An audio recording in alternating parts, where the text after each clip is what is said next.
KREM 2 News at Noon begins now. Now at noon, the Supreme Court announced a major ruling on birthright citizenship. We have reactions from our local lawmakers. And we have a beautiful day weather-wise right now as we inch closer towards Hoopfest. And of course, we've got your latest Hoopfest forecast. We are learning more about why a judge decided to push back the trial for the man accused of murdering 4 University of Idaho students. Hi there, everyone. Thank you for joining us for KREM 2 News at Noon. I'm Brandon T. Jones, and we do want to start things off with some breaking news today. The Supreme Court issued a ruling on a closely watched case involving President Trump's move to restrict birthright citizenship. Natalie Brand has the story from the White House. In a 6-3 decision, the U.S. Supreme Court ruled Friday to limit the power of judges to issue nationwide injunctions to block a president's executive order. The opinion, written by Justice Amy Coney Barrett, split along the court's ideological lines and says in part, these injunctions, known as universal injunctions, likely exceed the equitable authority that Congress has given to federal courts. She's also saying very clearly that when people walk into federal court now and they ask for relief of an executive order, they cannot get these universal injunctions anymore. Instead, courts are limited in the scope, the remedy that they can provide. The justices did not rule on birthright citizenship protected by the Constitution's 14th Amendment.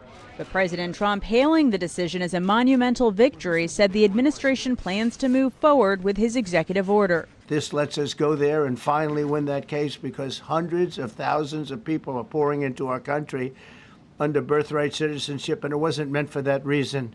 It was meant for the babies of slaves. Federal judges in Washington, Maryland, and Massachusetts blocked that policy nationwide, saying it violates the Constitution. Their injunctions escalated all the way up to the U.S. Supreme Court, calling into question the power of a single lower court judge to block a presidential policy.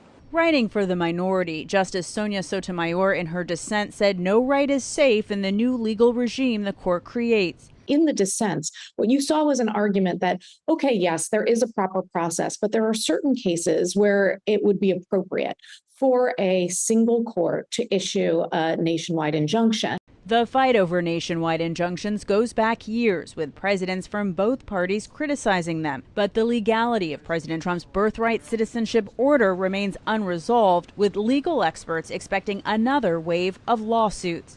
Natalie Brand, CBS News, Washington.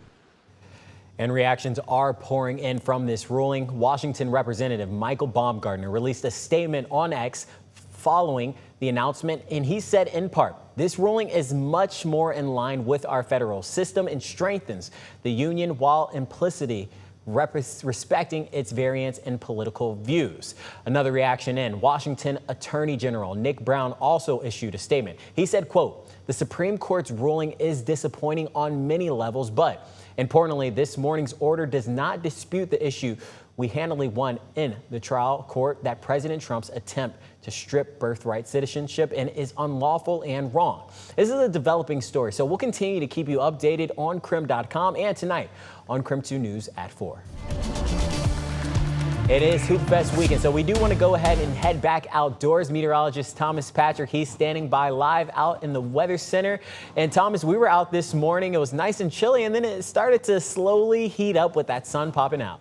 Yeah, that's right, Brandon. And now the cloud cover actually back quite a bit. And honestly, it's now taking the edge off. I think we're just getting the sunshine and the cloud cover at the right moments here. And yes, you might hear a little bit of that breeze as well. I guess the only question I have to ask is why didn't we set up a hoop right here at our outdoor weather center? I think there's space right here at the top of our green screen. Isn't that right? As for the Hoopfest forecast itself, should be very nice, very sunny on Saturday. Not nearly as much wind. Sunday, even hotter, yeah, at 87 with if you're playing on the blacktop and the streets and really some of that darker asphalt, it's going to feel a lot hotter, especially if you don't have a whole lot of shade to work with, especially on some of those parking lots. So it's going to feel a lot hotter than even what the forecast is going to say. So just keep that in mind. As for current temperatures, in the mid 60s at the moment, the sunshine felt great, but honestly, the cloud cover now kind of easing that back a little bit. And there is this little wave. Look at this disturbance just kind of crossing into eastern Washington with just a little bit of some mountain showers way up north, up towards the Canadian border. That's where any showers are going to stay for today. But the focus continues to be on the heat for early next week. Not as much on Sunday, but more into Monday, Tuesday, and Wednesday, as high temperatures are going to easily climb into the 90s. So coming up, I'll show you which days are going to be the hottest among those and how long this next heat wave is going to last into July. Your full forecast is coming up. Well, an Idaho judge decided yesterday to delay Brian Kohberger's murder trial. Now, we know it'll start 1 week later. Opening statements will start on August 18th. Former Idaho Attorney General David Leroy says this is nothing new for this type of case. So a 1 week delay or adjustment in starting times is not significant for a case that has waited 2.5 years for trial. The delay will give Judge Hippler more time to select an objective jury, something that could be difficult because of how high profile this case has been. The judge also ruled the defense cannot use the list of 4 alternate suspects as evidence, but they can use it when cross-examining witnesses. Prosecutors say they plan on seeking the death penalty if Kohberger is convicted. Well, hundreds of farm workers in Washington state are not going to work for fear of ICE raids. Both documented and undocumented immigrants are worried they'll be taken from their families. Social media posts are spreading about ICE checkpoints and mass deportation. This has not been verified here in Washington, but it's still impacting places like fruit orchards. One Wenatchee farm is down 50% of its usual workforce. The United States Department of Agriculture says 40 to 50% of migrant farm workers are undocumented. Without workers, food spoils, farms go under, and prices go up. Right now, more than 30,000 Washington workers from stores like QFC, Fred Meyer, and Safeway are voting on whether to accept Kroger and Albertsons' latest contract offer. The vote comes just weeks after an overwhelming 97% of union members authorized a strike, signaling deep frustration over wages, staffing, and conditions. After reviewing the contract offer, the union bargaining team is recommending a yes vote. One union member says she feels the contract is a good deal. I would say that we got most of what we asked for. We got wage increases, we got our pension fully funded, finally have shorter lines, and a little more sanity in self-checkout.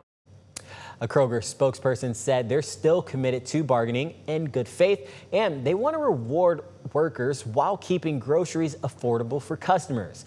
Voting closes tonight. We'll be following the results closely. Well, still ahead, Washington Governor Bob Ferguson is urging federal lawmakers to abandon a proposed budget that includes deep cuts to Medicaid. In the next 2 minutes, the impact he says the bill will have.